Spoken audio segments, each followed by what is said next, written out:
No ano de 1980, nasceu uma missão, um propósito que atravessaria gerações. Os Gideões missionários da última hora surgiram com um objetivo claro: unir o Brasil para evangelizar o mundo, levar a mensagem de Jesus Cristo, salvar vidas e levar esperança a lugares esquecidos pela humanidade. Ao longo dos anos, esse trabalho tem alcançado regiões extremas, lugares de difícil acesso, onde muitas vezes só se chega a pé por rios, trilhas ou caminhos na selva. São comunidades no sertão, aldeias, tribos indígenas e regiões isoladas, onde o evangelho ainda precisa chegar. Em muitos projetos, os Gideões constroem igrejas e também escolas, porque acreditam que o futuro começa na infância. Crianças que antes não tinham acesso ao ensino, hoje aprendem a ler, a escrever e, principalmente, a conhecer o caminho da verdade. Projetos que existem há anos e que já transformaram não apenas crianças, mas famílias inteiras. Hoje, mais de 1000 famílias missionárias estão espalhadas pelo mundo e sendo mantidas pelos fiéis contribuintes dos Gideões para levar a palavra de Deus adiante. Homens e mulheres que deixaram tudo para viver um chamado. Eles enfrentam distâncias, desafios e dificuldades, mas continuam avançando, porque sabem que cada vida alcançada vale a pena. E mesmo com esse grande exército missionário, ainda há muito a ser feito. O mundo é vasto e todos os dias vidas estão sendo perdidas sem conhecer a verdade. Por isso, missões exigem urgência. Jesus nos deixou uma missão: levar o evangelho a toda criatura. E esse chamado não é apenas para alguns, é para todos nós. Hoje, os Gideões continuam unindo o Brasil para alcançar o mundo. Esta obra está no coração de Deus e você está sendo chamado a fazer parte dela. Vamos unir nossas forças, vamos avançar, porque no fim não há nada maior nesta vida do que cumprir a vontade de Deus. Missões exigem urgência e missões se fazem agora ou nunca mais. Gideões missionários da última hora, unindo o Brasil para evangelizar o mundo.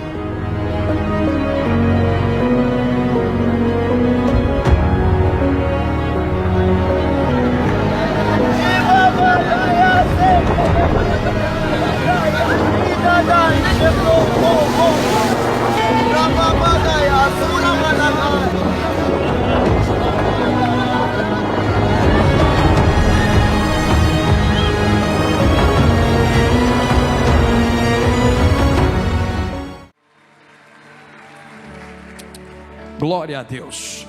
Eu cumprimento a todos com a paz do Senhor Jesus. Meus irmãos, minhas irmãs, quem está alegre de estar na presença de Deus, diga graças a Deus. Eu também estou tão feliz de estar aqui esta noite. Eu quero externar a Deus a minha gratidão e a minha alegria em mais uma vez poder servir a noiva do Cordeiro neste tão honrado congresso. Deus abençoe a cada um que está participando desta noite tão gloriosa.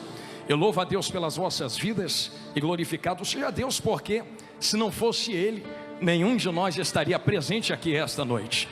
É por Ele e para Ele todas as coisas, em nome de Jesus. Eu quero também deixar registrado e louvar ao nome do nosso Deus pela vida do pastor Gilmar Miguel e pastora Maria Inês. Deus abençoe, que casal de Deus. Vocês são uma bênção. Obrigado por todo o carinho, toda a receptividade. Que Deus continue usando, sustentando e abençoando vocês.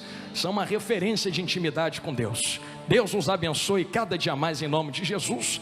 E quando faço referência a este casal abençoado, a toda a diretoria dos Gideões, cada um dos pastores, todos os companheiros. Deus abençoe a todos em nome de Jesus. A cada um dos pregadores, Deus abençoe a todos. É um prazer poder revê-los. Glória a Deus. Deus abençoe a vocês.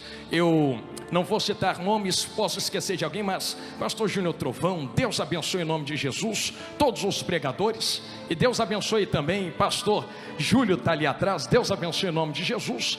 E Deus abençoe todos os missionários. Deus abençoe vocês. É uma grande honra poder estar cultuando a Deus junto de vocês, e que Deus possa continuar vos sustentando nesta graça em nome de Jesus. Eu, como sempre, igreja, me faço acompanhado da minha vaza, que está aqui à minha direita, linda de Jesus. E hoje ela vestiu um vestido meio verde abacate, não é verdade? Olha lá, eu fico reparando nas cores que ela coloca, e é uma bênção de Deus. Eu sempre preciso explicar que eu chamo ela dessa maneira, é um carinho que eu tenho com ela lá em casa, que um dia ela disse assim: tu és meu vaso na olaria de Deus. E eu sempre explico que eu disse a ela: se eu sou teu vaso, tu és minha vaza. É só isso, só isso. E é uma serva de Deus e tem me acompanhado desde quando nós casamos. Para onde eu vou? Entro na favela, ela está lá comigo. Meu Deus, se eu fosse contar aqui, ia ter irmão que ia se escandalizar, porque teve dias de nós chegarmos para pregar a palavra de Deus lá no Rio de Janeiro, dentro de comunidade, e começar um estouro de tiroteio para todo lado. Até bandido usar ela de escudo já usou. Eu e ela entrando e bandido dando tiro por cima dela. Mas são as coisas que a gente passa para pregar o evangelho, e glória a Deus por isso.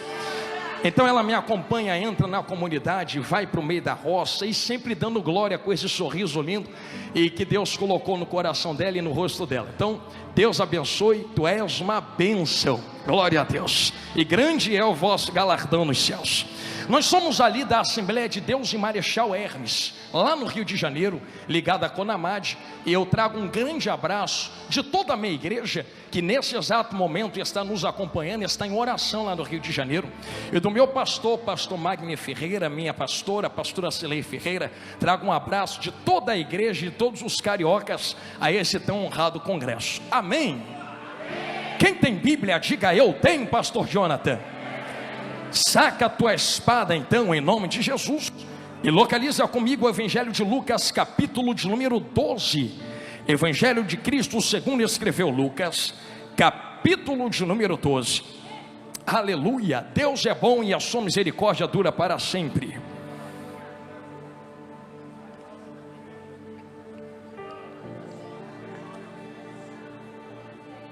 Aleluia. Sinto Deus aqui. Verso de número 45, igreja. Isto. Deus abençoe também a todos os cantores. Meu Deus, o Danilo, quando eu vi ele preparando o teclado, já sabia, meu Deus, lá vem. É um amigo, e que Deus continue sustentando cada dia nesta unção. Lucas 12, verso de número 45. Quem encontrou, diga eu achei, pastor. Assim está escrito na palavra do nosso Deus: mas se aquele servo disser em seu coração: o meu senhor tarda em vir, e começar a espancar os criados e criadas, e a comer e a beber e a embriagar-se, verá o senhor daquele servo no dia em que não espera, e numa hora que ele não sabe, e separá-lo-á, ele dará a sua parte com os infiéis. E o servo que soube a vontade do seu senhor e não se aprontou, nem fez conforme a sua vontade, será castigado com muitos açoites. Mas o que e não soube e fez coisas dignas de açoites, com poucos açoites será castigado. E a qualquer que for muito dado, muito também lhe será cobrado. Ao que muito se lhe confiou, muito mais se lhe pedirá. Amém, igreja? Tome seu assento em nome de Jesus. Aleluia. Isto. Se acomode nos seus lugares e me encara bem dentro dos meus olhos. Eu tenho uma mensagem da parte do meu Senhor para entregar ao Brasil e aos Gideões missionários esse ano, neste dia chamado hoje.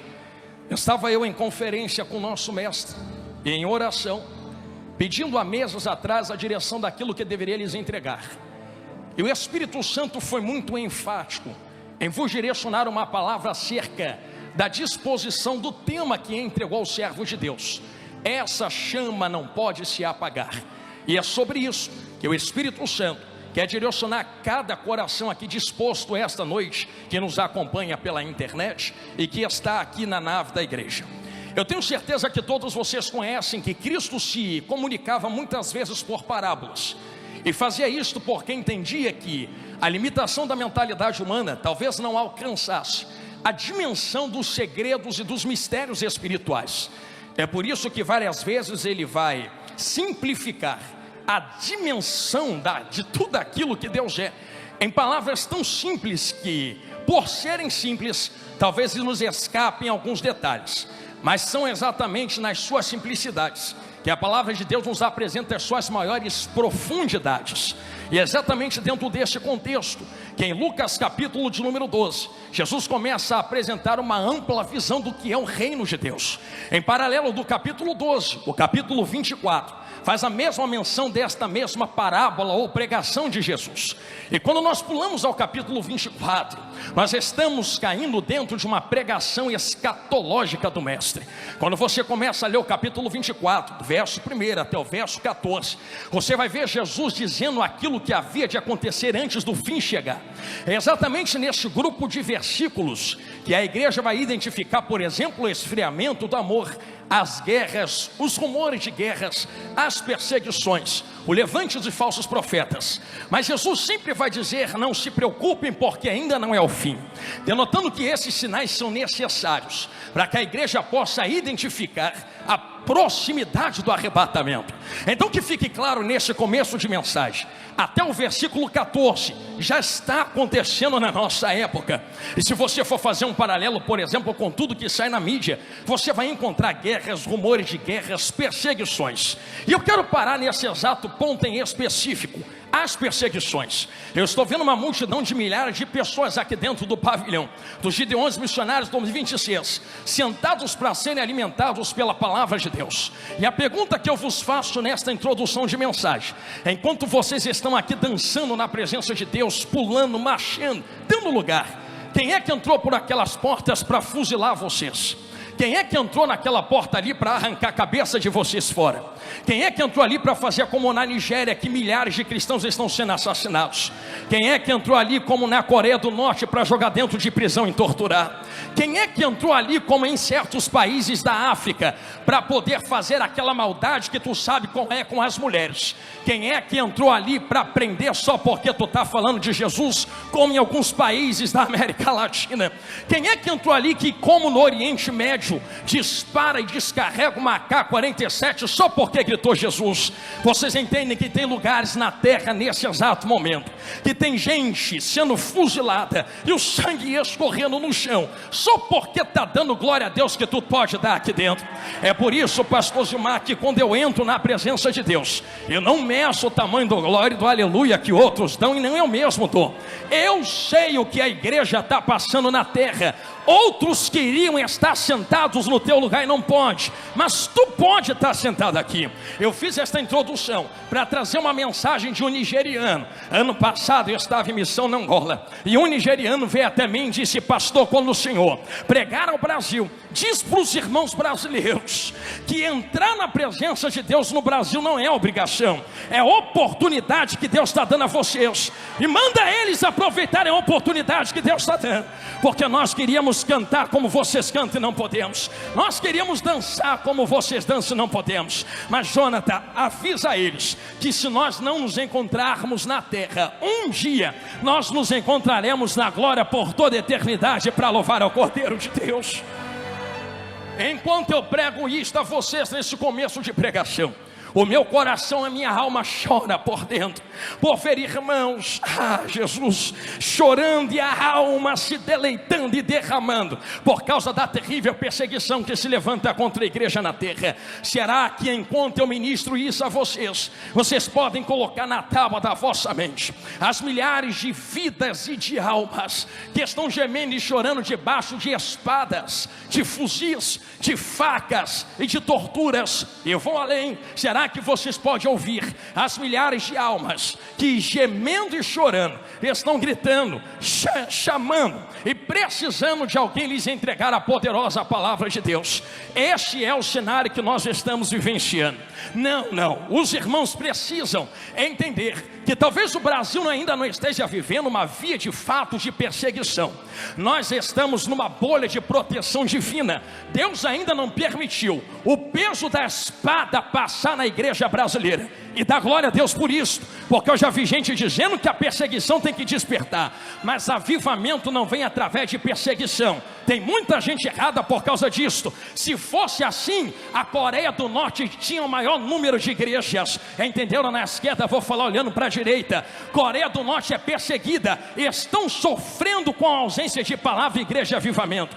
Não é perseguição que traz avivamento em uma nação. E eu quero começar a entrar por aqui. Pastor, o que é que traz avivamento dentro de uma nação? Lucas capítulo de número 12, Jesus vai começar a contar uma parábola e um cenário acerca do reino. Nós começamos a entender que tem alguns personagens, e dentro da palavra, e dentro da teologia, melhor dizendo, nós que estudamos a teologia, podemos dissecar e absorver algumas respostas da parte de Deus, trazendo à luz os personagens que existem dentro da palavra. Quando nós lemos o capítulo 12, estas partes que nós vemos que Jesus vai fazer menção de um mordomo e de servos. O mordomo nada mais é do que alguém que é servo junto com outros servos. E a palavra utilizada por Jesus aqui no grego dá a entender que era alguém que estava no meio dos servos, estava misturado com a multidão, não merecia estar onde está, mas foi apontado pelo senhor da casa, por ter proximidade e a confiança do seu senhor. O seu senhor pega aquele servo de entre os servos e o eleva a mordomo. Então alguém que está elevado não é nada mais do que apenas um servo em uma posição diferente dentro da casa. E como Jesus mesmo disse, que a quem muito é dado, muito é cobrado. Esse mordomo tem algumas regalias, alguns acessos, mas também tem algumas responsabilidades. Por exemplo, todo servo dentro da casa, todo aquele que serve dentro da casa, tem que ter as suas necessidades atendidas. E estes servos que estão trabalhando dentro da casa, precisam ter suas vestes em dia, precisa ter alimento na sua mesa, e precisa ter lugar para dormir. Quando nós dissecamos a teologia, aprendemos que estes servos não pediam nada ao seu mordomo e ao seu senhor, porque a casa era responsável por sustentar esses servos. Então o servo não precisa pedir nada, a casa é que tem a responsabilidade de sustentar esse servo. É a casa quem dá comida, é a casa quem dá roupa, e é a casa quem dá moradia para eles morarem. Entenderam? Na direita, vou falar olhando para a esquerda. O servo não precisa pedir, a casa se responsabiliza de lhe entregar. Entenderam? Na esquerda, vou falar olhando para o centro.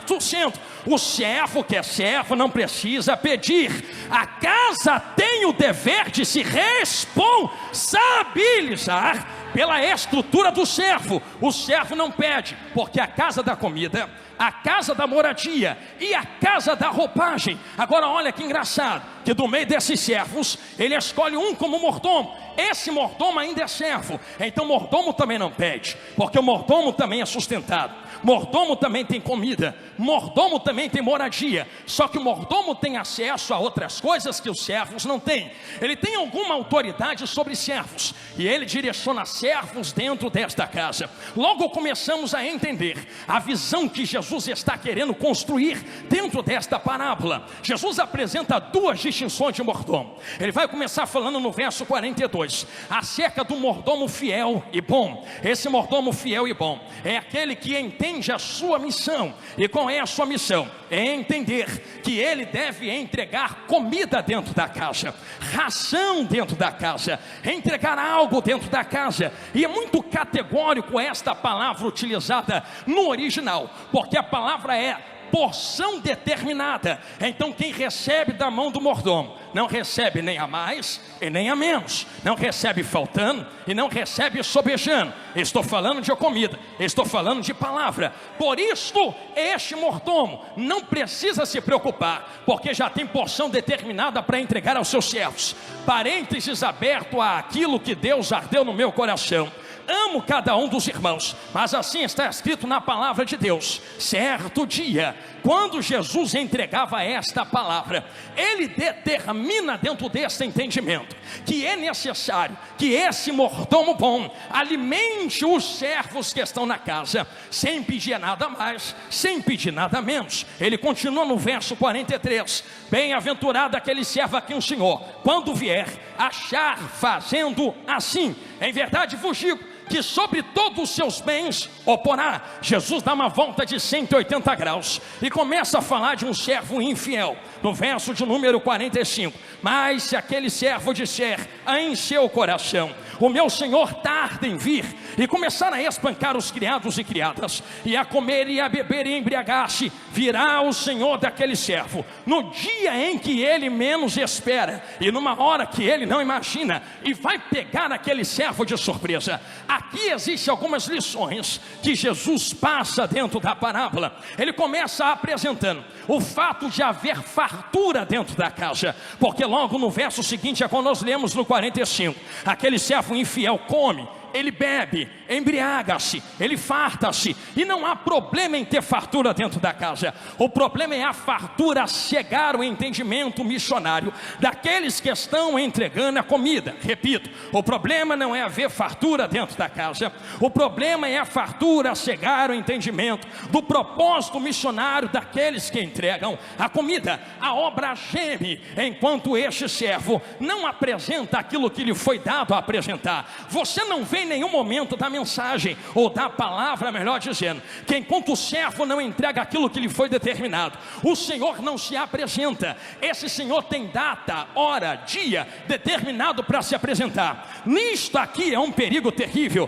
porque pelo Senhor não se apresentar enquanto a missão não é cumprida, cai-se no perigo de achar que Ele não liga, que Ele não está nem aí, e que Ele não se importa com a sua casa. Porém, há uma medida diante de cada um, e cada um, disse Jesus, será julgado diante daquilo que apresenta ao seu Senhor. Por isto, nós entendemos que Ele não se interessa pelo sofrimento dos servos dentro da casa. Age como se a casa fosse dele. Enquanto age como se a casa fosse dele, há um engano estabelecido no seu coração.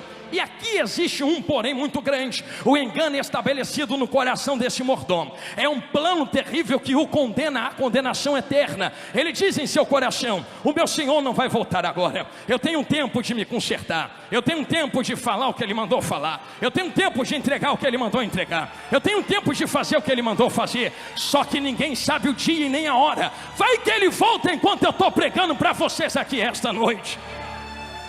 Se ninguém sabe o dia e nem a hora, Jesus, eu estou correndo desta palavra, mas vou precisar falar. Se ninguém sabe o dia e nem a hora, começamos a entender que existe alguém responsável por comida dentro da casa. Parênteses aberto. Eu me lembro de um dia, Esaú chegando do campo assim desse jeito, cansado da guerra, cansado da batalha. Jacó disse: irmãozão, senta aqui, porque aqui tem comida. Está aqui a lentilha que eu preparei para você comer. Come, só que tem um preço. Você quer comer o que eu estou fazendo? Eu quero, eu estou com fome. Tem misericórdia de mim, não me deixa morrer sem comida. Tem que entregar a sua primogenitura. Vai ter comida se tiver a tua primogenitura de volta. Esaú fala no seu coração: para que me serve a primogenitura se eu vou morrer? Quer saber? Leva a primogenitura e me dá lentilha. Diz o texto, vai doer, mas vai curar. Te amo. Que quando Jacó vai oferecer lentilha, ele coloca a lentilha e puxa pão e entrega o pão. Meu Deus, por que não deu o pão antes? Por que está dando depois o pão de já ter negociado a lentilha? Entende que Jacó preparou o guisado, Jacó preparou a lentilha, mas o texto não diz que foi ele quem preparou o pão. Se não fui eu quem preparei o pão, eu não tenho direito de negociar o pão. Eu vou repetir isso aqui: se eu preparei a lentilha, negocia a lentilha, bota preço na lentilha, bota preço no que tu prepara. Pão não fui eu quem preparei, porque não fui eu quem fui para a cruz, não fui eu quem desci na terra, não fui eu quem me entreguei para salvar a humanidade. Lentilha tem preço, pão não tem preço. Lentilha tem valor, pão não tem preço. Lentilha tem negócio, pão não tem negócio. De graça eu recebi, de graça eu estou dando. Só sai com fome quem quiser sair com fome.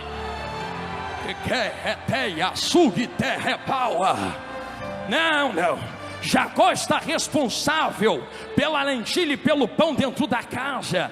Ele bota preço naquilo que ele faz. Não pode botar preço naquilo que ele não fez, não criou. Não é dele. Se não é dele, não se pode negociar pão dentro da casa. Será que você pode me ajudar a pregar nesse começo de pregação? Nem precisa pegar na mão de quem está do seu lado. Só dá uma catucada assim de cotovelo e diz: não negocia pão dentro da casa. Diga: o pão não é teu. Diga: o pão é o pão vivo que desceu do céu. A palavra não é tua. Terreia, caio, releia, tuia, hanuquiteia.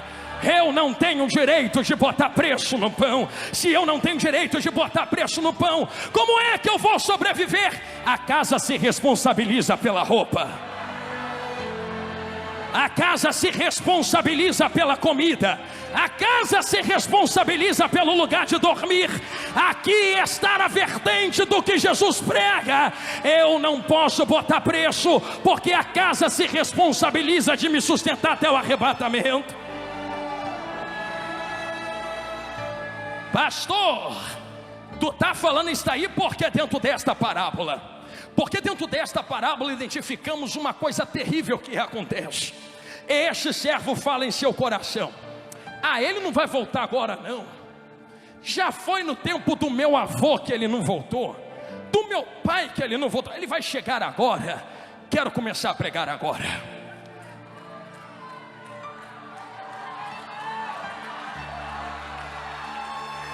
Me cobre, Jesus. O maior perigo de quem está dentro da casa é perder o foco do motivo de estarmos aqui reunidos. Porque o servo infiel mantém foco em coisas terrenas. É comida, é bebida, é satisfação de desejos próprios. Só que o servo fiel entende: eu tenho uma missão, e a minha missão é alimentar quem tem fome. A minha missão é sustentar quem está trabalhando na casa. A minha missão é sustentar quem tem projeto de Deus na vida. Se existem esses dois direcionamentos dentro da palavra, o direcionamento e o perigo desse servo infiel é começar a colocar o foco em coisas terrenas. E aqui está uma das maiores identidades do século atual. Pastor, qual é a identidade do século atual? Que existe algo aceso dentro da casa que estava se apagando. O que é que estava se apagando? Estava se apagando a esperança do arrebatamento e da volta de Jesus grandão da Galileia. Ele vai voltar a qualquer hora. Qualquer dia ele chega, qualquer hora ele vem. E não percebem que vivendo dissolutamente estão a um ponto e a um fio de cair na mão do seu Senhor. Eu sei que se tu cair na mão do diabo, Deus te livra. Eu sei que se tu cair na mão de homens, Deus te livra. Cai na mão do teu Senhor para ver quem é que te livra. Terremaio. Eu teria medo de viver com foco na terra, sabendo que a qualquer momento a trombeta pode tocar só para mim e eu encontrar com a eternidade. Que é que tu tem para apresentar na tua mão diante do seu Senhor? A eternidade está diante de nós. E o cabresto fino desta mensagem: vocês têm 50, 40, 30 anos, 70, 80. Fala para mim quanto tempo dura uma eternidade. Vai trocar uma eternidade com Deus por causa de 80 anos? Estou sentindo Jesus falar na minha boca. Pensa que quem está no inferno agora está dormindo para sempre? Teologicamente aprendemos e pela Bíblia discernimos que o que dorme é a carne, é o corpo. Mas foi Jesus quem falou, vai reclamar com ele, que quem estava no inferno gritava: me deixa voltar, para avisar quem está vivo o que é que o Senhor faz com quem não te serve fielmente. Sabe o que aquele servo ouve, ou aquele homem ouve alguém dizer a ele? Se preocupa não vai voltar ninguém dos mortos para avisar o que tem aqui. Já tem Moisés magrinho pregando para ele. Se quiser, ouve os profetas, missionários e pastores do reino. Keleia, Hanui, Tekenaia, Santo Reva. Estamos diante da eternidade. A eternidade bate na nossa porta. E o maior foco que não podemos perder dentro do texto é deixar o fogo se apagar. O fogo da esperança, do arrebatamento do Senhor. Eu não disse isso aqui de propósito. Eu trouxe vocês por esse caminho para vocês entenderem que a esperança é acesa, e não é acesa por homens. A esperança sempre é acesa pelo Senhor nosso Deus. Parênteses aberto, para engrossar o caldo que eu estou falando, e a gente entra de cabeça naquilo que Jesus está gritando aqui no meu ouvido. Lembra Levítico capítulo de número 6? Existe uma vertente diretória e teológica acerca de como o fogo é conduzido dentro da casa do Senhor. Quem acende fogo não são homens. Quem acende fogo na Bíblia é Deus que está no trono. A Bíblia diz que diante de Deus saiu um fogo, e aquele fogo lambe o altar. Agora eu estou vendo todo mundo me olhando de olho arregalado. Você tem mão direita assim para levantar? Então faz esse exercício comigo. Levantou? Repita comigo: quem acende fogo é Deus. Agora bate a mão no peito assim e diz: quem mantém aceso sou eu. Deus não vai descer na terra para manter fogo aceso. Ele já mandou fogo. Se responsabilize quem está na terra, porque a casa está na tua mão, a casa está na tua mão, a casa está na tua mão. O fogo na casa só apaga se você deixar apagar. Eu tenho um recado. Qual recado, pastor? Se tem fogo aceso dentro do tabernáculo, do templo, entenda como quiser, esse fogo foi aceso pelo próprio Deus. Mas Levítico capítulo de número 6 determina que o sacerdote se levante, coloque lenha no altar e se troque todas as manhãs, retire a cinza do altar para fora, limpe o altar para que possa o fogo pegar. E quando esse fogo pega, consome tudo que está em cima do altar. Repare que quem acende fogo é Deus e quem mantém aceso o fogo é homens. Sim, aí você começa a entender a chamada de Samuel. Estou voltando e cortando para Lucas 12. Por que Deus chama Samuel? Será que Deus chama Samuel porque cansou de quem estava na frente da casa? Não. Será que Deus chama Samuel porque não foi com a cara de quem estava na frente da casa? Não. Tem um motivo específico para Deus levantar Samuelzinho do meio dos servos e da multidão e o chamar no meio da noite. Você lembra? Samuel, Samuel. Foi a primeira vez? Não fui eu. Samuel, Samuel. Vai de novo? Não fui eu. Vai de novo? Não fui eu. Quando esta voz te chamar, abre a boca e diz: fala que o teu servo, opa, voltei no Lucas 12, alguém percebeu? Fala que o teu servo está ouvindo. Ele não se dirige a alguém que está acima, ele se dirige diretamente ao servo. Me cansei do que está acontecendo na terra, vou passar a vassoura, vou entrar com espada, vou entrar de madeira. Samuel, diz aí que eu estou chegando. Sabe o que acontece? Eu sei porque Deus está levantando Samuelzinho na terra. Eu sei também que existe gente que estava diante daquela casa, e existe um perigo que muitas vezes alguém olha para esse texto e imagina: Deus está trocando Eli por causa da idade. Olha o dedão do pregador aqui. Deus nunca levou em conta a idade. Pastor, leva idade em conta sim? Leva não. Quando Deus vai contabilizar uma geração, Ele leva em consideração princípios princípios que estão sendo estabelecidos, obedecidos, e princípios quebrados. Por exemplo, eu vou dar um exemplo bem prático aqui. Você sempre vai ouvir que nós sempre pregamos geração do avivamento, sim ou não?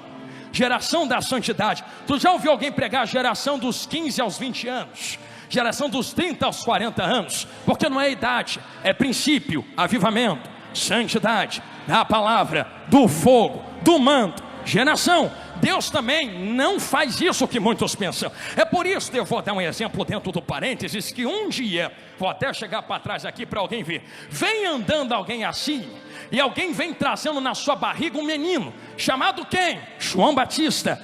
De lá para cá e de lá para cá e daqui para lá, na outra direção, também vem uma mulher andando, Maria.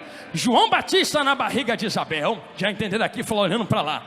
Jesus na barriga de Maria. Vamos falar do culto que aconteceu aquele dia? Qual era a idade de João Batista? 6 meses nem tinha saído da barriga. Qual era a idade de Jesus grandão da Galileia? Apenas alguns meses dentro da barriga. Pensa que Deus liga para a idade? Jesus nem nasceu, já estava enchendo João na outra barriga. João nem saiu, já estava assim lá dentro, ó. Que glória, que glória, que glória, que glória, que glória. Tem gente nascida que não faz, eu vou esperar nascer para fazer. Eu já vou dançar aqui dentro dessa barriga mesmo, ó. Varão que me usa. Deus não olha para a idade, Deus olha para princípios mantidos. É por isto que Deus está chamando Samuel. E entendemos que se Deus não leva a idade em conta, mas princípios em uma geração. Entendemos que Deus não está descendo e vai doer, mas vai curar. Deus não está descendo na terra por causa do pecado de Ofni. Tu não vê a palavra dizendo e Ofni pecou e Deus veio. Já entenderam aqui? Tu é de EBD, hein? Tu não vê escrito na Bíblia e Finéias pecou e Deus veio. Mas peraí, pastor, era adultério, era roubo da oferta de Deus, era fornicação na porta do templo. E Deus não veio. Deus não desce em pecado alheio, porque só se apresenta onde é invocado. Você acha que quem está pecando está invocando Deus? Mas, porém, contudo, todavia, entretanto, antes que a lâmpada se apagasse. Vou engatar a segunda agora. Deus desce na terra e fala: não, agora já é demais. Eu não venho no teu pecado. Quiser pecar, peca. Quiser adulterar, adultera. Quiser roubar, rouba. Mas não toca no fogo, não toca no fogo, não toca no fogo. Não toca no fogo. O fogo não pode se apagar. O fogo não pode se apagar. É porque não toca no fogo. Porque quem acendeu fogo não é quem está na terra. Quem acendeu fogo é quem está sentado no... Ele se responsabiliza pelo fogo que acende na terra. E se tiver que trocar uma geração inteira para manter o fogo aceso, Ele vai trocar uma geração inteira, mas o fogo não vai se apagar. Não vai. Não vai. Pastor, por que não pode se apagar? Vem comigo para dentro da Bíblia. Não se apaga, porque esse fogo tem nome, tem presença. Eu sei que nós identificamos fogo como Espírito Santo, mas dentro da Bíblia Espírito Santo é óleo, é azeite. Fogo é a glória de Deus. E você vai ver vários exemplos disso dentro da Bíblia, mas não vou enfadar os irmãos. Entende-se que o candelabro estava aceso porque tem azeite dentro. Se tem óleo, sustenta fogo em cima. Quando você vê Atos capítulo 2, você entende que houve um vento que entra, como o som de um vento impetuoso. Quando o Espírito entra, o óleo desce. O Espírito Santo representado pelo óleo no candelabro, somente depois é que tu vê línguas repartidas como de fogo. Então se não tem óleo, não tem fogo. Se não tem óleo, não tem fogo. Se não tem Espírito Santo, não adianta nada. Pode falar bonito, pode cantar bonito, pode fazer o que for. Se não tem o Espírito Santo, se não tem o óleo, não vai ter fogo. Fogo é sustentado por óleo. Glória é sustentada pela presença do Espírito Santo de Deus. Se tu entende isso em Atos capítulo 2, começa a compreender que o fogo que foi aceso, porque tinha óleo presente dentro daquela casa. Se tem óleo, tem fogo, pastor? Sim. Então peraí, o fogo que desce está os capacitando. Correto, você acertou de novo, porque foi Jesus mesmo quem abriu a boca para dizer: eu sei que vocês missionários, pastores, crentes, gideonitas, crentes do Brasil, todos que estão na internet, querem ser minhas testemunhas em Jerusalém, em Samaria, confins da terra. Tu quer sair para ganhar gente no teu trabalho, na tua rua, na tua escola, só que vocês não vão sair para ganhar lá, enquanto não acender e receber fogo dentro da casa. Percebam que Deus faz uma conexão de ganhar almas com fogo aceso. Se o fogo está aceso, vai ter almas. Se o fogo apaga, não tem almas. A chama missionária pode ser convertida a chama do Espírito Santo e da glória de Deus, não se ganha almas. E me permita dizer isto de maneira escancarada, com estratégias humanas, elas ajudam, mas o que ganha e mantém uma alma firme na presença de Deus é o óleo, fogo e pão. Óleo, fogo e pão. Óleo, fogo e pão. Será que o Gideões pode repetir isto nesse começo de mensagem comigo? Diga: óleo, fogo e pão. Nenhuma dessas coisas são minhas, mas temos a responsabilidade de cuidar do óleo, do fogo e do pão. O fogo não pode apagar, o óleo não pode faltar, e o pão não pode ser negociado. Se tem óleo, se tem fogo, se tem pão, tem chama missionária. Se tem chama missionária, tem alma, tem o reino, tem o Brasil inteiro nos pés de Jesus. Você pode confirmar isto comigo dizendo glória a Deus? Preciso seguir dentro deste texto. Se entendemos que existem algumas particularidades dentro da presença de Deus, agora eu me pego olhando para Lucas capítulo 12 e vendo o grande perigo do texto. Alguém estava dentro da casa, vivendo, como se fala no Rio de Janeiro, a moda Labangu. O que é a moda Labangu? Do jeito que faz tá bom, do jeito que é tá bom. Estou me preocupando com o meu umbigo, e os outros que, se quiserem, caçem alguma coisa para fazer. Não entendendo que ele foi levantado para conservar o pão, o óleo e o fogo. Pensam vós que a maior coisa e o maior perigo, que pode acontecer em uma casa, em uma igreja, é perder o foco da urgência do arrebatamento. Agora eu quero entrar de cabeça, porque uma das maiores estratégias do diabo, já foi o tempo de diabo arrancar gente de dentro da igreja. Eu vou chutar esse crente para fora, eu vou arrancar esse crente da igreja. Já foi tempo. É mais lucrativo manter dentro da casa. Entenderam aqui? Vou falar olhando para lá. É muito melhor manter dentro da casa.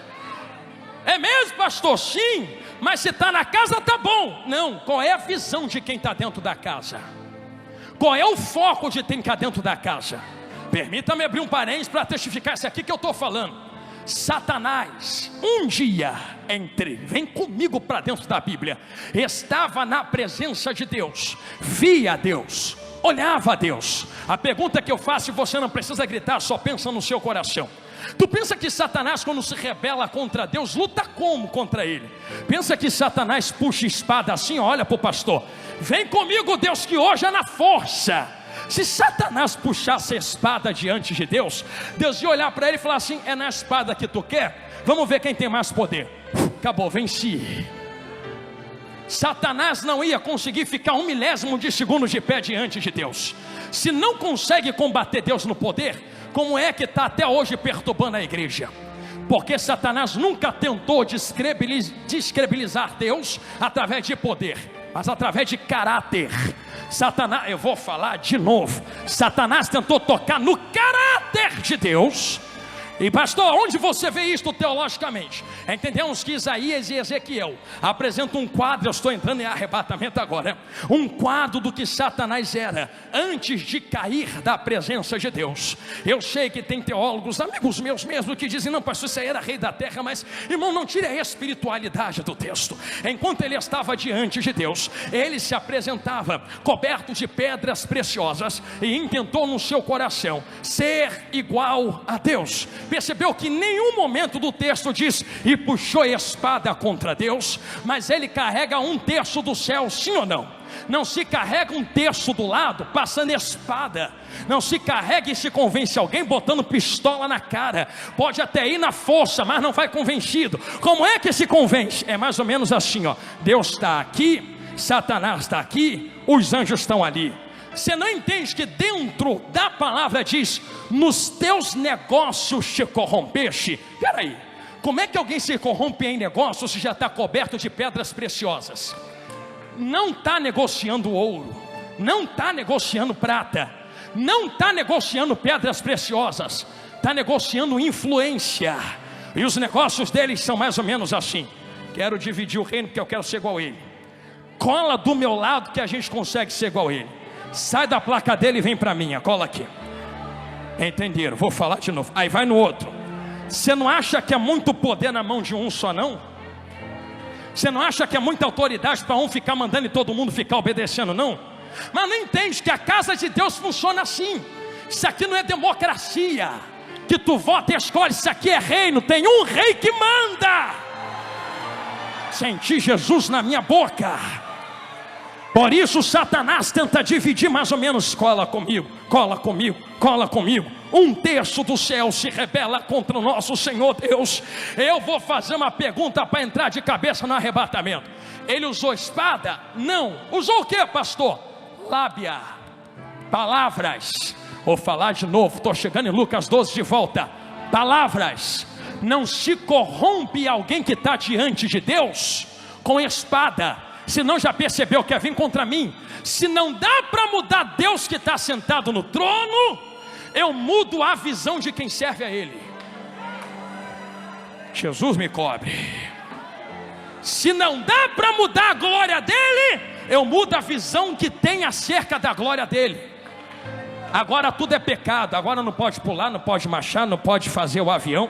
Agora não pode falar língua estranha, é pecado. Vamos mudar a visão que estão tendo acerca da glória. Vamos embora apagar esse fogo. Vamos embora destruir esse negócio dentro da casa dele. E como é que a gente vai fazer? Vamos embora usar o pão. Pega a palavra e vem devagarzinho no ouvido. Isso não pode, isso não é, isso não vai, isso não tem, isso não consegue.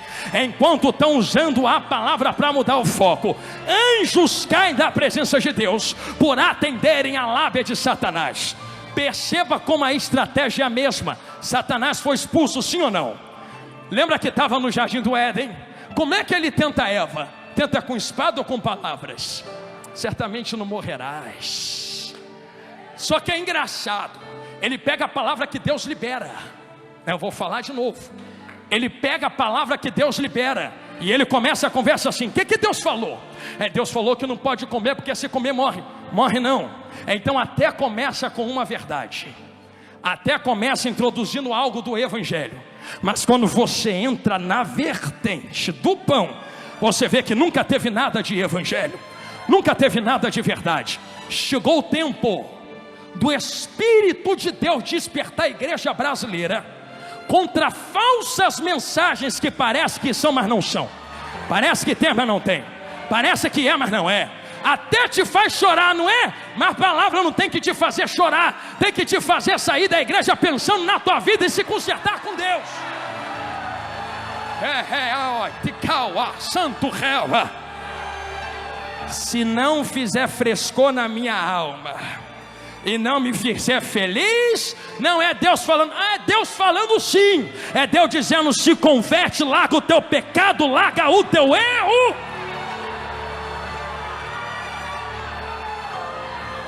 Quem dera o Senhor, a nação brasileira entendesse que a palavra do Senhor não tem obrigação de fazer ninguém feliz, pelo contrário, ela faz alguém sair chorando da igreja, pensando na própria vida e dizendo: eu tenho que me consertar, eu tenho que melhorar.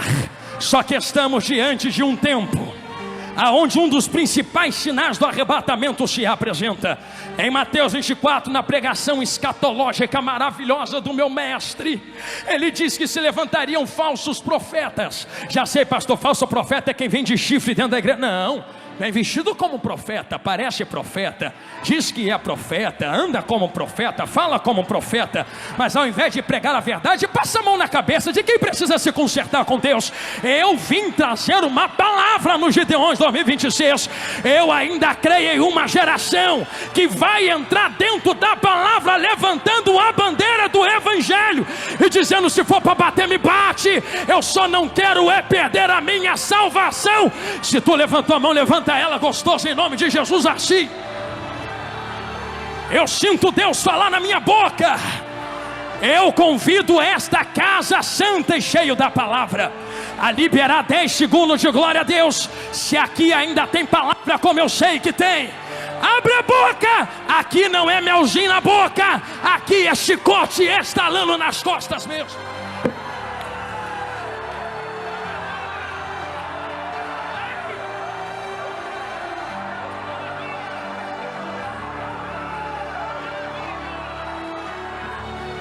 Não vou amolecer a palavra, não vou vender o pão.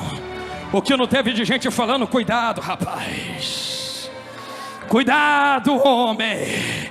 Só que não precisa ter raiva de mim. Eu sou só o servo, eu sou só o mordomo.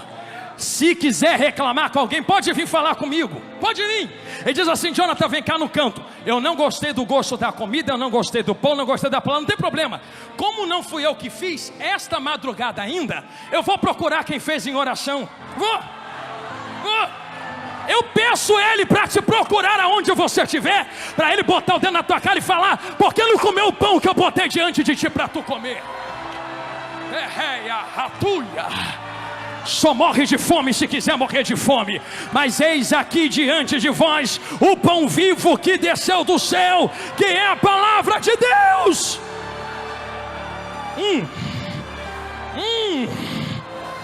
Caiote rapaia, ugite rebadaraca lúcia.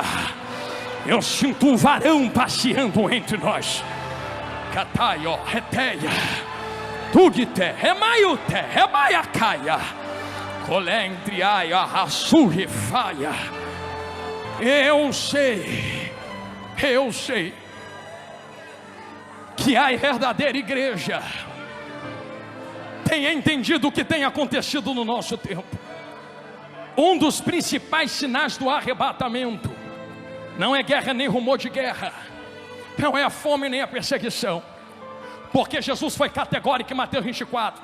Ele não disse quando estourar a guerra é o fim, ele não disse quando houver perseguição é o fim.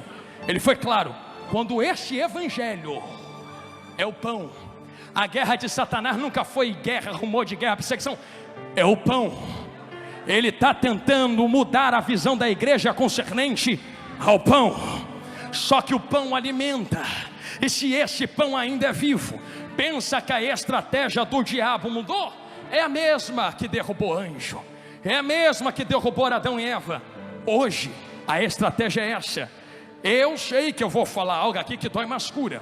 Ele chegou em anjos, e a ideologia de Satanás para os anjos é: Deus é muito forte para mandar em tu, tu merece carregar o que ele tem, tu pode, tu vai, tu consegue, tu é o cara, vai no teu eu, vai na tua força.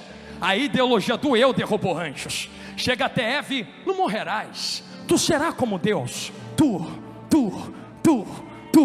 É tu, é sobre tu, é tu que é o cara, é tu que é a mulher, tu é a cocada. Pensa que mudou no dia de hoje? Pregações que dizem tu. Não, é você. Tá, você é legal, é bonzinho, é serva. Mas e Cristo? E o pão? Não é sobre mim, não é sobre mordomos e servos, é sobre o pão vivo alimentando gente dentro da casa. Eu deixo uma orientação à igreja brasileira: rejeitem qualquer manjar ou refeição aonde o pão vivo não seja o centro da mensagem. Rejeitem na cara dura. Se não estiver falando de Cristo, pega a mala e sai, pega a Bíblia e vai embora, vai para onde está falando de Jesus. Não perca a tua alma por ausência de pão dentro desta casa. Entrequeia, ratu, remaia, sando rera. Não morre de fome, não morre de fome, não morre de fome. Vai morrer de fome perto de uma padaria celestial aberta diante de ti. Rejeitem palavras que vêm em vozes mansas, mas não pregam a verdade. Um dia alguém disse para mim: tu grita muito. Eu disse: mas eu grito a verdade. Você gosta de ouvir mentira em voz mansa? Não é melhor gritar uma verdade? Ouve um grito falando que tu precisa de Jesus, senão tu vai para o inferno. É melhor do que uma massagem no teu coração dizendo tu. É muito tu que vai descer de tobogã para o inferno, mas poucos fiéis que vão subir no toque da última trombeta. Tamai calúcia, terreia caioteia.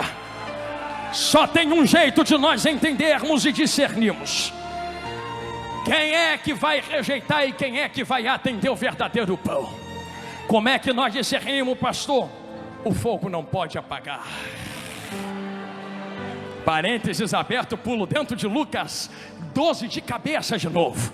A única maneira de testar e discernir se algo vem da parte de Deus é se esse algo resiste ao fogo de Deus. E sabendo que o fogo de Deus provém pela glória de Deus, começamos a entender algo que João fala. Quem ainda me ouve, diga glória a Deus. Então vai comendo Bíblia. O que João fala, pastor Jonathan Carlos? Ele diz assim: eu vos batizo com água.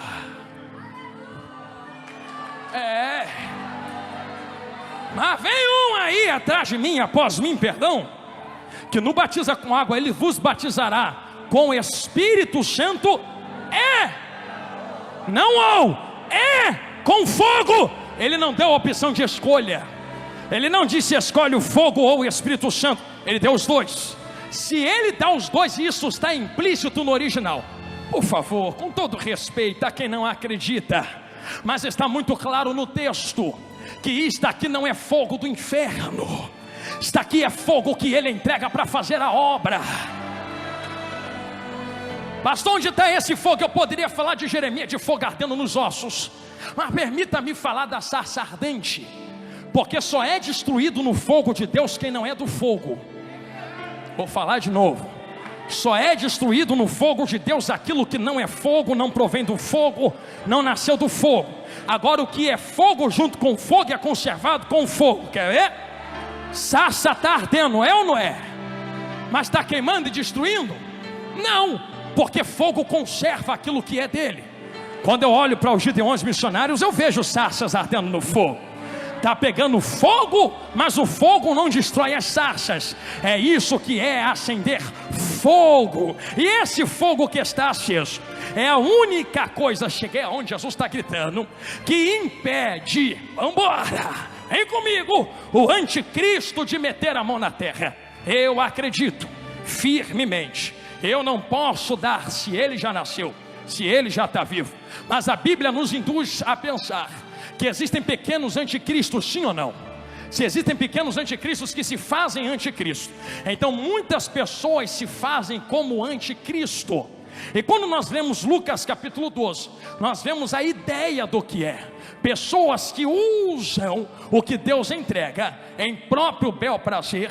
E quando você percebe a lábia existente dentro do texto, assim como Satanás usa a lábia para derrubar anjos, para derrubar Adão e Eva, para tentar derrubar Jesus dentro do deserto, você percebe que quem tem autoridade de lábia, de falar e de induzir servos, está se corrompendo no texto. Logo se faz um pequeno anticristo.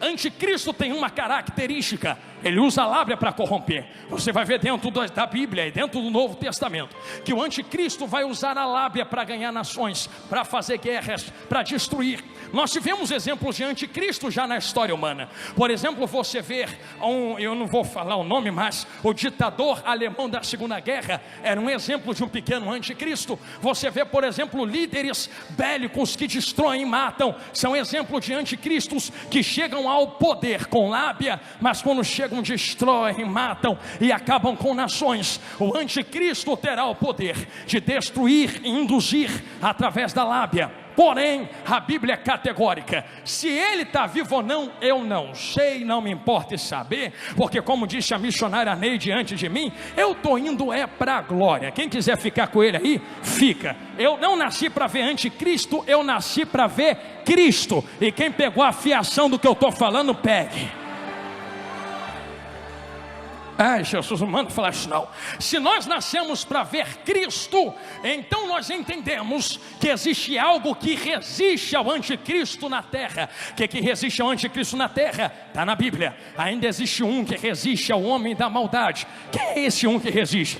Ah, pastor, é a igreja. Não, não é a igreja. Ah, pastor, é a unção que está em nós. Não, não é a unção que está em tu. Já sei, pastor, é o nosso poder bélico financeiro. Não, não é o poder bélico financeiro. O que ainda resiste é o que desceu em Atos capítulo de número 2.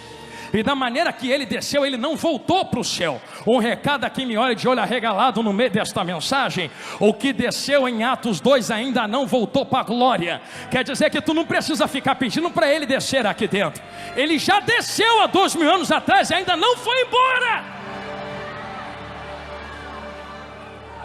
E para quem deu glória gostosa a Ele, é isto que está resistindo ao homem da maldade. Agora tu entende porque a igreja é perseguida. Não persegue porque vocês estão crescendo muito. Não te persegue no trabalho porque não foi com a tua cara. É que tu carrega algo que resiste à lábia da maldade, que resiste à corrupção dentro e fora da casa. Que eu carrego, pastor? Fogo aceso, que é a glória de Deus no óleo do Espírito Santo. A chama não pode se apagar. Se a chama se apagar, ele vai ganhar terreno. Está proibido dele ganhar terreno. E é com pesar que eu digo isto. Em muitas igrejas, em muitas reuniões, ele já tem ganhado terreno, porque o fogo se apagou. Não há mais cura, não há mais dons, não há mais profecia, não há mais pregação genuína da palavra. É só eu para a terra, e nunca eu para a glória, preparando-se para encontrar com Cristo. Mas como eu estou pregando para um povo que o fogo ainda está aceso, eu lhes dou um recado esta noite. Todo fogo que Deus acende na terra, assim como o tema dos Gideões este ano, o fogo não pode se apagar.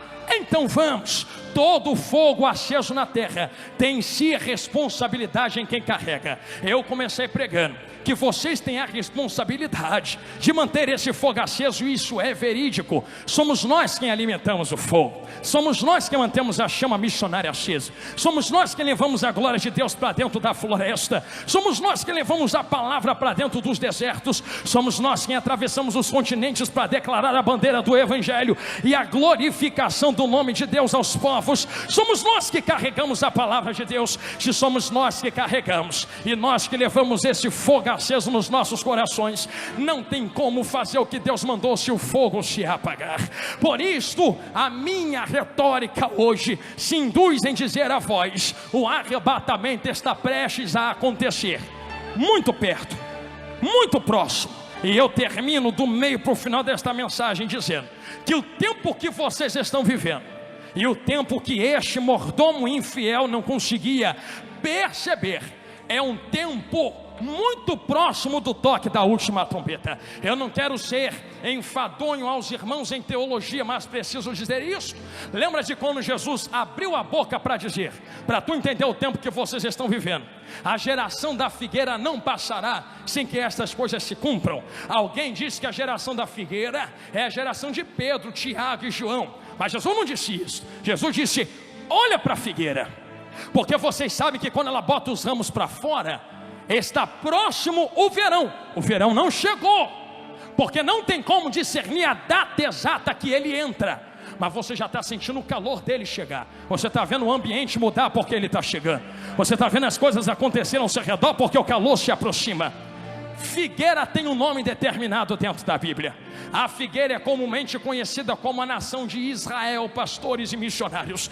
O que Jesus estava dizendo é: olha para Israel. E pastor Adriano, pastor Gilmar, pastor Abner, meus amigos, nós entendemos que olhar para Israel é como olhar para um relógio de Deus. Jesus estava dizendo: Israel vai entrar no inverno terrível, vai perder as folhas, em outras palavras, vai deixar de ser nação. Eu dei essa volta para chegar aqui em arrebatamento, mas fica olhando para Israel, porque quando botar a folhinha para fora de novo, em outras palavras, quando voltar a ser nação, vocês sabem que eu estou muito perto, muito próximo de vir buscar a minha igreja.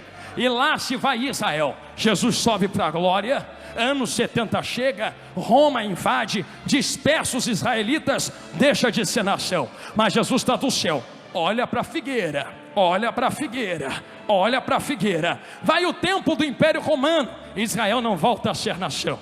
Vai o tempo do Império Bizantino, Israel não volta a ser nação. Vai o tempo do Impérios Árabes e Mamelucos, Israel não volta a ser nação. Os cruzados entram na terra, Israel não volta a ser nação. De repente os islâmicos otomanos entram, Israel não volta a ser nação. Império Britânico entra, Israel ainda não era nação. Até que em 1948 Resumindo muito, se senta nas Nações Unidas um grupo de homens, e a retórica era: esse povo sofreu muito. Oswaldo Aranha liderando, brasileiro, é por isso que eu gosto do Brasil, liderando a conferência, disse: vamos determinar a questão dos judeus. Eles estão voltando para aquela terra. O que é que vamos fazer? Divide a terra e dá um pedaço para eles e deixa outro povo no outro pedaço. Eu não sei se tu gosta, ama ou não Israel, também não estou nem aí. Eu sei o que a palavra diz. A palavra diz: quando Israel voltar a ser nação, sabe que a geração desta figueira não passará. Israel voltou a ser nação em 1948. Eu estou proibido pela palavra de marcar dia, de marcar data, de marcar hora. Eu não sei quando ele volta para buscar a gente, para buscar vocês, mas ele mandou medir o calor do verão. Então vou medir o calor do verão. Uma geração que não passará. 1948 a geração começa. Pastor, meu avô já morreu, minha mãe já morreu, todo mundo já morreu, Jesus não voltou. Mas geração não dura 10 anos dentro da Bíblia. Gostei do sorriso dela. Geração não dura a tua vida dentro da Bíblia. Eu poderia dar vários exemplos, mas um exemplo muito prático, teológico: a geração de Abraão é de entre 100 e 120 anos. Israel de 1948 a 2026 tem mais ou menos 80 anos. Eu acho que de 80 para 100, 120 está bem perto, não é verdade? Vocês estão sentindo o calor do verão. Vocês estão sentindo o calor do verão. Não há mais tempo para negociar pão dentro da casa. Estamos muito perto do toque da última trombeta. Prega que Jesus vai voltar e que a igreja vai subir.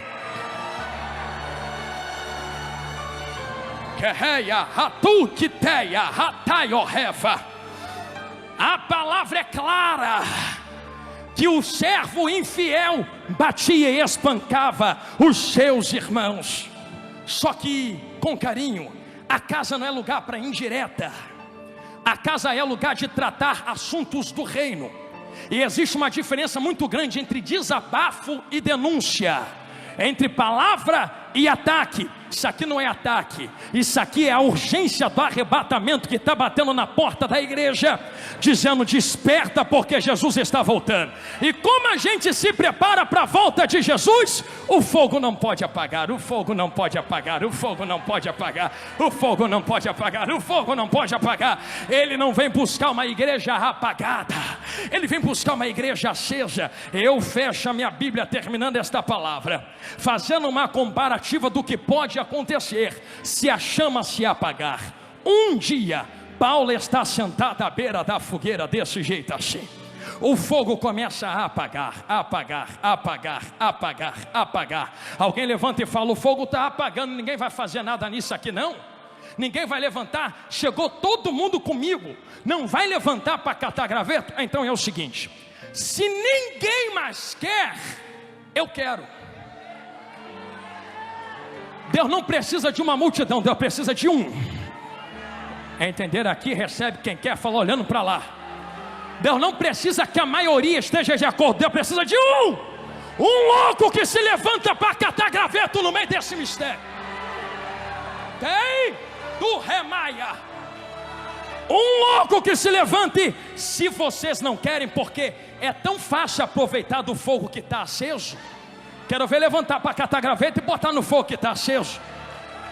É tão fácil, não é? Eu vou aplicar, porque eu não vou ficar dando volta para explicar. É tão fácil falar: vai missionário, adiante missionário, faz a obra missionário. Eu quero ver tu pegar teu gravetinho no teu bolso, botar na mão dele e falar: vai.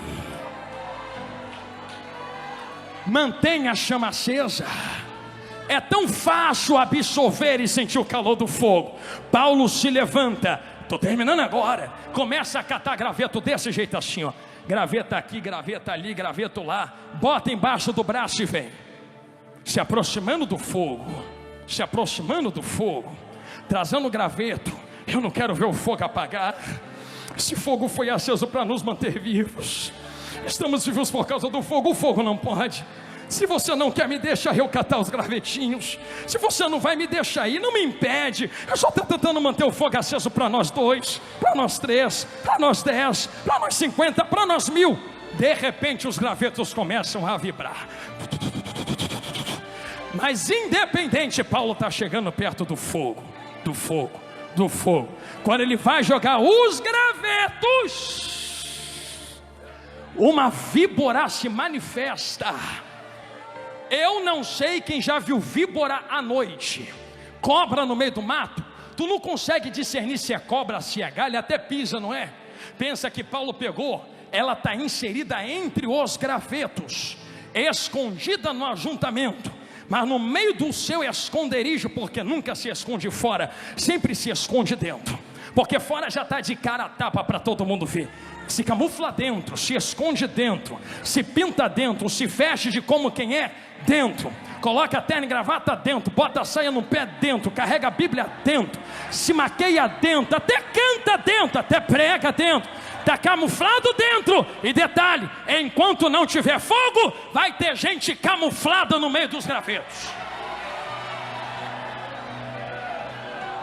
Se não tiver fogo, vai ter gente igual 007 lá no meio espiando, escondida.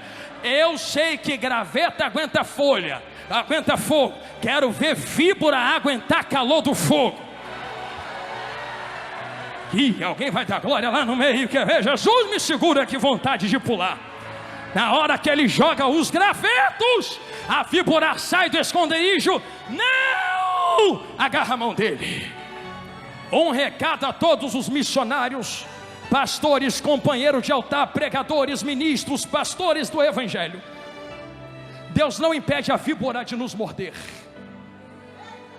porque aonde há fogo, pastora Marinês, a manifestação de víboras, e o veneno entra, dói. Mas Deus nunca disse que ia impedir mordida de quem é falso. Deus só disse que não ia deixar você morrer. O veneno entra, ele pega aquilo que estava escondido, que é falso, e aqui não, cobra, vai no fogo, balança no meio do fogo, a cobra solta. Alguém vê o veneno entrar e diz: já vi isso antes, vai morrer. Vou pegar o banquinho e sentar, não dou um mês. Não era para ter falado isso, não era para ter cantado isso, não era para ter pregado isso, não era para ter botado fogo na seara. Vai morrer. Um mês, não morreu. 2 meses, ainda está vivo. 3 meses, ainda respira. 5 meses, ainda prega. 10 meses, ainda está na missão. 11 meses, ainda canta. Víbora não mata quem é acostumado com fogo, com fogo, com fogo, com fogo. Levanta a mão e não abaixa. Entrou uma glória aqui dentro.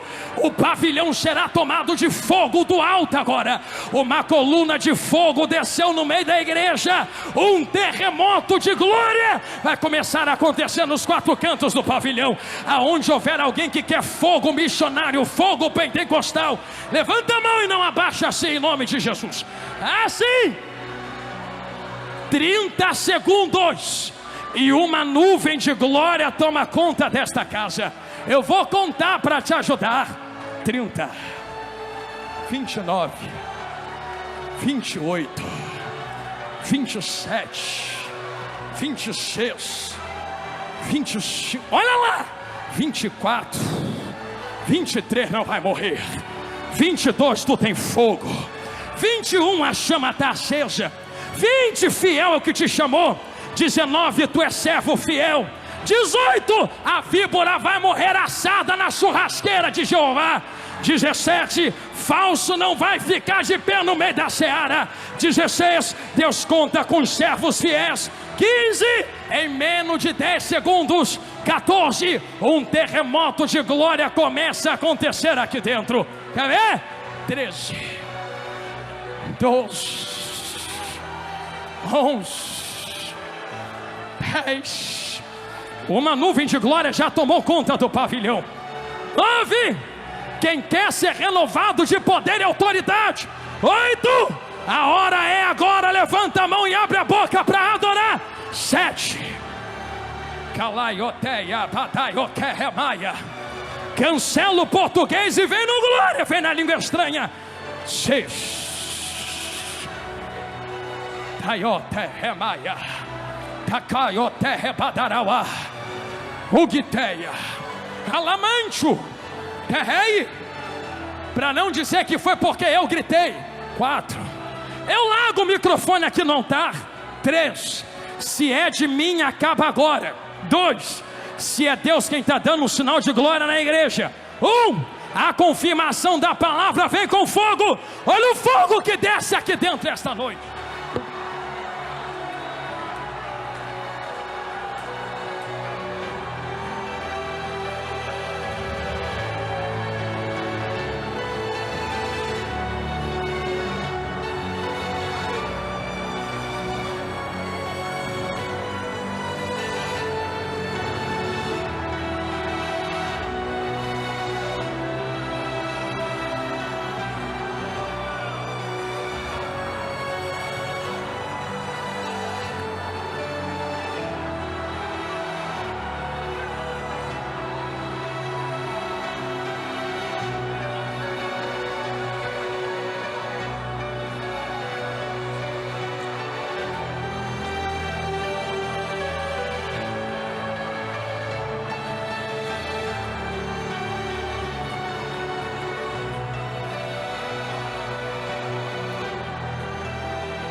Aleluia, aleluia. Eu conheço esse fogo, eu conheço esta presença. Diante da liberdade que o ministério desta casa me outorgou, para poder ministrar a palavra com liberdade, eu ainda acredito em milagres, eu ainda acredito em batismo no Espírito Santo. Lembra? Eu ainda acredito naquela glória que descia 15, 20 anos atrás. Lembra? Deus vai renovar esse fogo aqui hoje, agora e já. Eu não sei como tu entrou aqui dentro do pavilhão, mas eu sei como tu pode sair. Pastor, eu quero ser a ponta da espada de Deus na terra. Eu quero ser missionário, eu quero fazer missões, eu quero pregar, ganhar alma, fazer a obra. Mas eu preciso ser renovado no fogo. Sem fogo tu não consegue. Mas se você quiser esse manto de mistério, o altar está aqui. Está vendo esse espaço aqui na frente? Se tu vier, saiba para onde tu vai pisar agora. Tem brasas vivas acesas no chão na frente do apoio aqui. Se tu vier, vem ciente que tu vai pegar fogo como tu nunca pegou na tua vida. Isso vai arder nos teus ossos, vai arder na tua alma. Tu vai deitar pensando em missões, vai levantar pensando em ganhar a alma.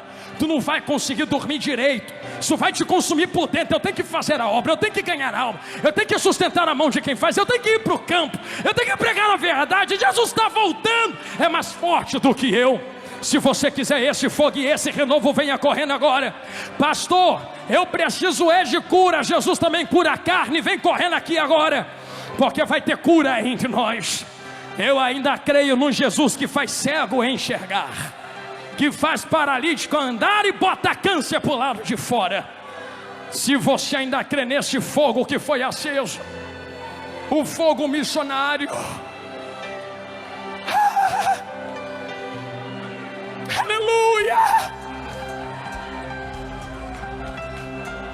Tem um varão passando aqui no altar. Tem um varão de autoridade passando aqui no altar. Assim diz o Senhor na minha boca: atentai, porque eu vou fazer algo nunca antes visto na terra agora.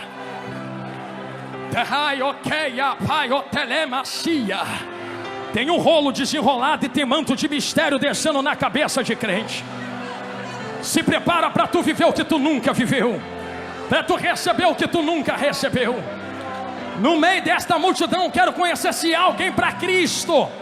E na live também, se houver alguém para Cristo, diz que quer voltar para Jesus ou aceitar Jesus agora, que a mídia vai começar a me informar para eu poder falar a voz aqui e testificar diante da igreja.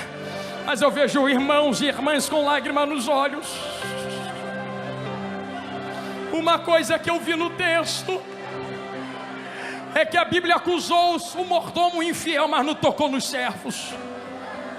Ah, servozinho de Jeová, eu sei que tem gente brincando com a obra de Deus, mas não olha para os mordomos infiéis, não olha para o Senhor da casa que está voltando. Ele está chegando, Ele está voltando. Se houver alguém a Cristo, levante as mãos que eu quero te ver e me dá um aceno que eu quero orar. Tem alguém a Cristo que quer aceitar Jesus ou voltar para Jesus hoje? Eu quero te conhecer. Tem uma alma ali, pastor Gilmar, tem outra ali, tem duas. Aonde, pastor Adriano? A terceira vida, a quarta está aqui também, então são 4 vidas agora. Cola com ela aí, minha irmã. A quinta vida está ali, a sexta e a sétima estão lá, estão me apontando, 7 agora. A oitava vida, onde está? Eu quero lhe conhecer. Tem 8ª vida de mão levantada ali atrás, fazendo assim.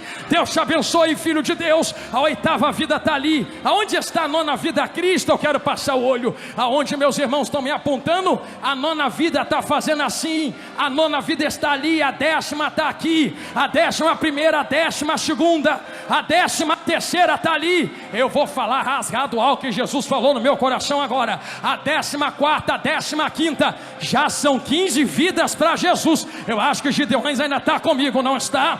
15 vidas para Jesus aqui agora.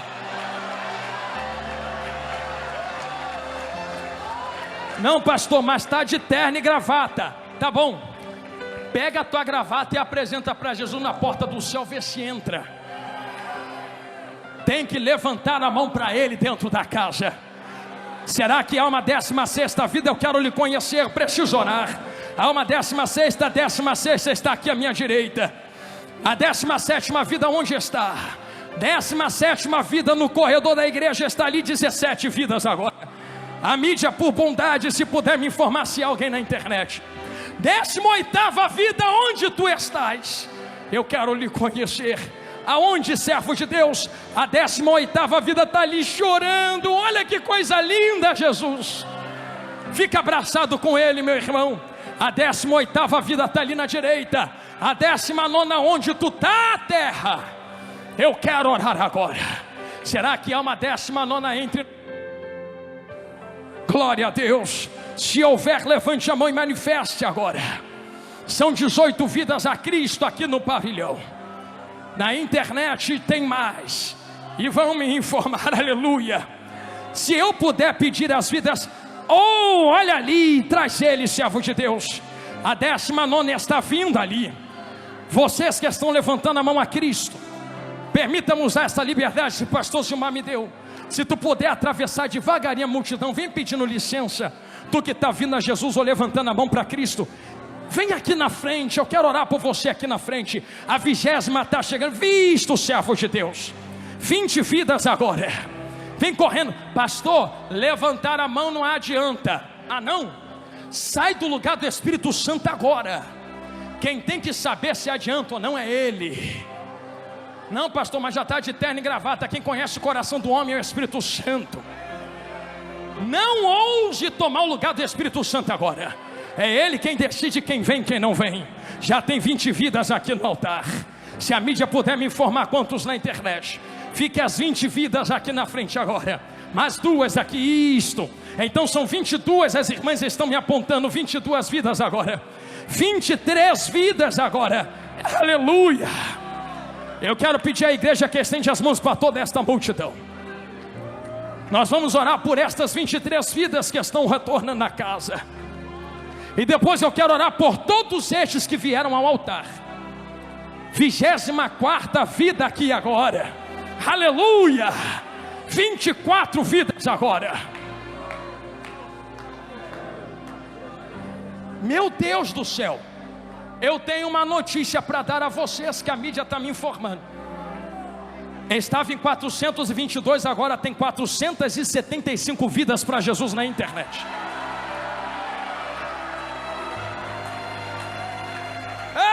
Pastor Gilmar, agora são 515 ali. Vai chegar a 1000. Então são 24 vidas aqui dentro. E mais 515 ali na internet.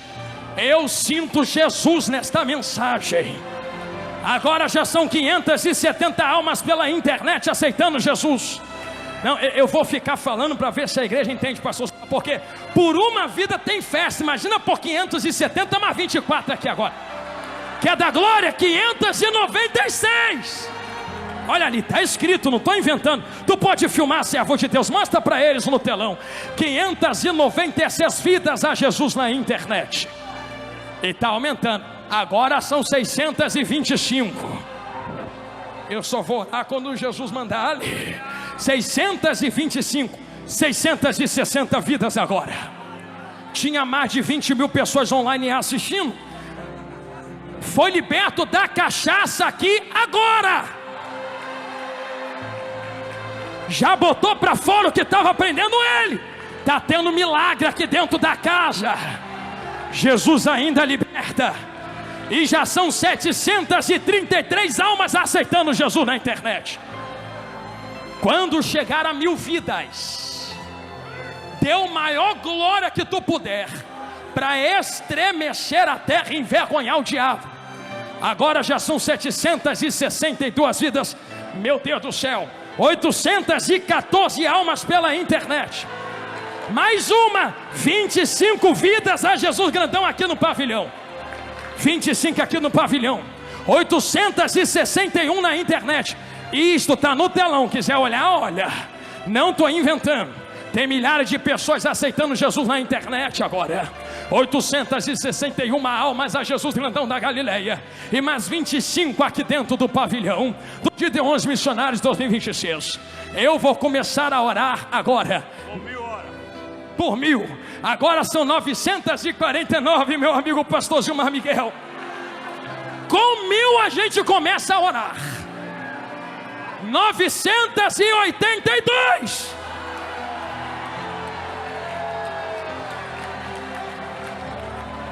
Entre Queia, 1018 vidas.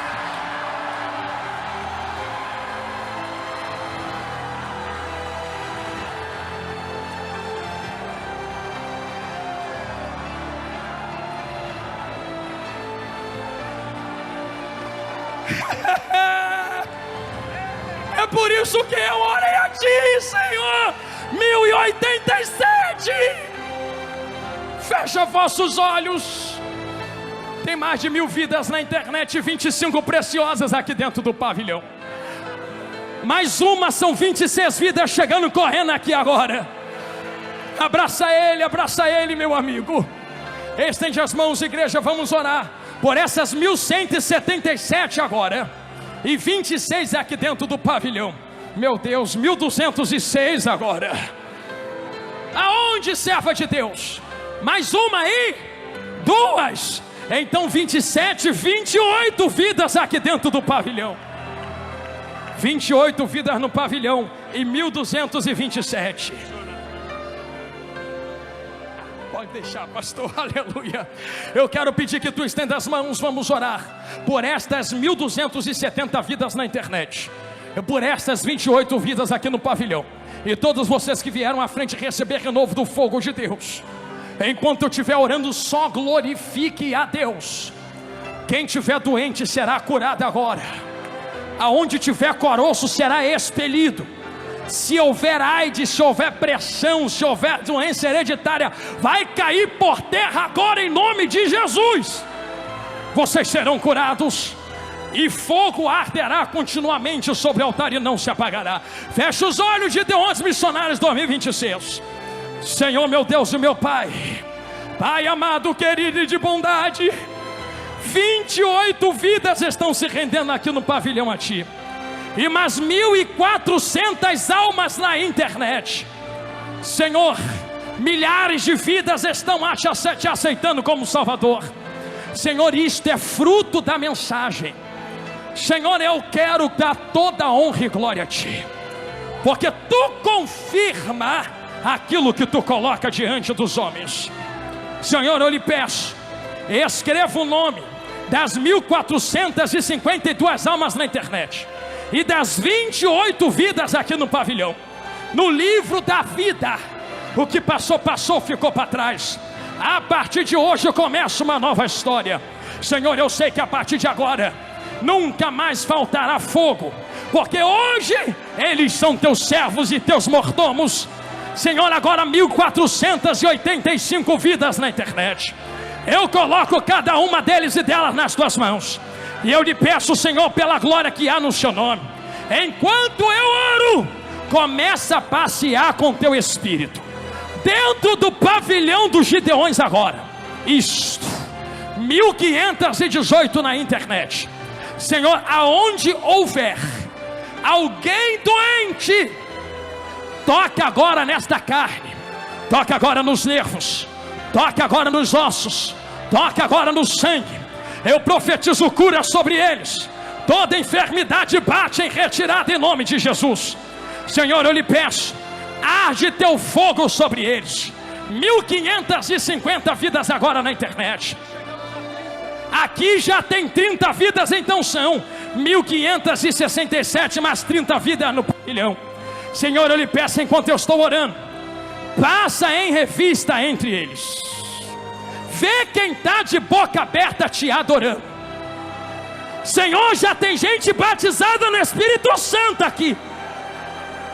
Começa a renovar com fogo agora, fogo agora, fogo agora, fogo agora, fogo agora. Isso, tem gente sendo liberta de demônios ali. Fogo agora, fogo agora. 1600 almas na internet. Fogo agora, fogo agora, fogo agora. Senhor, assim como desceu em Atos 2, começa a renovar vaso que quer fogo agora. Da unção que está sobre a minha cabeça, transborda sobre eles e enche, enche, enche, enche, enche, enche, enche, enche, enche, enche, enche mais, enche mais, enche mais, enche mais. 1637 vidas. Enche mais, enche mais, enche mais, enche mais, enche mais, enche mais, enche mais, enche mais, enche mais, enche mais, enche, Senhor. Eu coloco cada vida nas tuas mãos, com a certeza da vitória, em nome de Jesus. Amém.